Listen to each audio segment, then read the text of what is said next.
மகான் துளசிதாசர். நான்காம் பகுதி. தன்னை சுற்றிலும் இருப்பவர்களை கொஞ்சமும் சட்டை செய்யாமல் சுவாமி நரஹரிதாஸ் விறுவிறுவென்று கோயிலுக்குள் நுழையாமலேயே புறப்பட்டு விடவும் அந்த கிராமத்தின் தலைவர் ஓடிச் சென்று சுவாமிஜியின் வழியை மறித்தார். சுவாமி, அது புஷ்பயாகம் செய்யாமலேயே புறப்பட்டு விட்டீர்களே. மென்று முழுங்கியவரை ஏற இறங்க பார்த்தார் சுவாமிஜி. கிண்ணம் அன்னமின்றி அங்கோர் உயிர் துடித்து கொண்டிருக்கையில் கூடை கூடையாக கொட்டி இங்கே புஷ்ப யாகம் தேவையா? பதிலுக்கு கூட காத்திராமல் சென்றுவிட்டார் சுவாமி நரஹரிதாஸ். அவர் கூறியதன் பொருள் விளங்காமல் கிராமவாசிகள் ஆளாளுக்கு ஒருவராய் அர்த்தம் கற்பித்தார்கள். யாருக்கு சோறில்லை? எங்கே ஓர் உயிர் துடித்து கொண்டிருக்கிறது? என்னப்பா, அவர் ஏதோ வாய்க்கு வந்தபடி ஏதையோ கூறிக்கொண்டு சென்றிருக்கிறார். ஆக கூடி இத்தனை நாளா இவரை இங்கே வரவழைக்க நாம் எடுத்த முயற்சியெல்லாம் வீணாகிவிட்டது. இப்படி சிலர் தங்களுக்குள் அங்கலாய்த்து கொண்டிருக்க, இன்னும் சிலர் கூடை கூடையாக கொண்டு வந்த அத்தனை மலர்களும் வீணாக போய்விட்டது. போதாததற்கு அக்கம் பக்கம் கிராமத்து வாசிகள் முன்னால் நாம் அவமானப்பட்டு விட்டோம் என்று பொறுமினர்.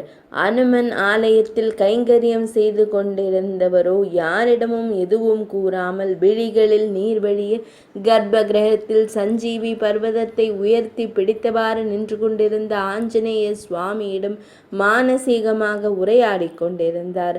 ஹனுமந்தையா, இந்த அடியவன் செஞ்ச அபச்சாரம் என்னப்பா? அடியவனுக்கு தெரியவில்லையே, நீயாவது காட்டித்தரக்கூடாதா? செய்த தவறானது தெரிந்தால்தானே என்னால் ஓர் பரிகாரம் தேட இயலும். அந்த சுவாமி யாரோ பட்டினியால் தவிக்கிறதாக கூறினார். இந்த கிராமத்தில் அப்படி யார் தவிக்கிறார் என்று நான் எப்படி கண்டறிவது? மாலை மாலையாக விழிநீர் வழிந்து கொண்டிருக்க உள்ளுக்குள்ளேயே மன்றாடி கொண்டிருந்தார் அவர். சுவாமி என்ன கூறினார்? கிண்ணஞ்சோறு இல்லாம ஓர் உயிர் துடிக்கிறது. இங்கே எதற்கு புஷ்பயாகம் என்றுதான் கேட்டார். சொல்வாய் ஹனுமந்தையா, கிண்ணம் சோறு இல்லாமல் எந்த உயிர்? சிந்தனை அருந்த நூலாய் பட்டென்ற அந்தரத்தில் தொங்க சடாரென அவர் உடல் குலுங்கியது.